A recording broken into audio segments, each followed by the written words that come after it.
સાહેબ આપનો પરિચય કઈ જગ્યાએ શું કાર્યવાહી? H S. Patel, food safety officer, Surat મહાનગરપાલિકા।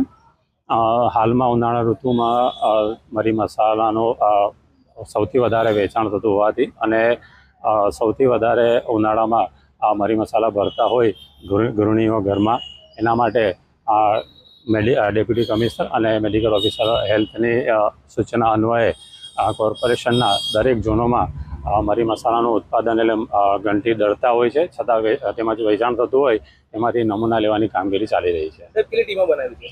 હાલમાં 4 ટીમો બનાવવામાં આવી છે અને એ એક રાંદેર ઝોનમાં, એક વરાછા ઝોનમાં અને એક અઠવા ઝોનમાં આ મુજબની કામગીરી ચાલી રહી છે। કઈ રીતે આ લોકો ભેળસેળ કરતા હોય છે? ભેળસેળમાં મરી મસાલામાં ભેળસેળનું પ્રમાણ તો હવે નથી જોવા મળતું, પણ એના જે સ્ટાન્ડર્ડ જે નક્કી કર્યા છે ફૂડ સેફ્ટી સ્ટાન્ડર્ડ એક મુજબના, તો તે મુજબનું છે કે નહીં એના માટે નમૂના લઈ આપણે લેબમાં મોકલવામાં આવે છે અને એનો રિઝલ્ટ આવ્યા બાદ ફૂડ સેફ્ટી સ્ટાન્ડર્ડ એક મુજબ આગળની કાર્યવાહી કરવામાં આવશે। રિપોર્ટ ક્યારે આવશે ને ત્યારબાદ કઈ પ્રકારની? હા, નિયમ પ્રમાણે તો રિપોર્ટ 14 દિવસમાં આવે છે, પણ અમે બને એટલું જલ્દી રિપોર્ટ લઈ એ લોકો સામે જો એવી કંઈ ત્રુટિ આવે તો એની સામે કાર્યવાહી કરવામાં આવશે।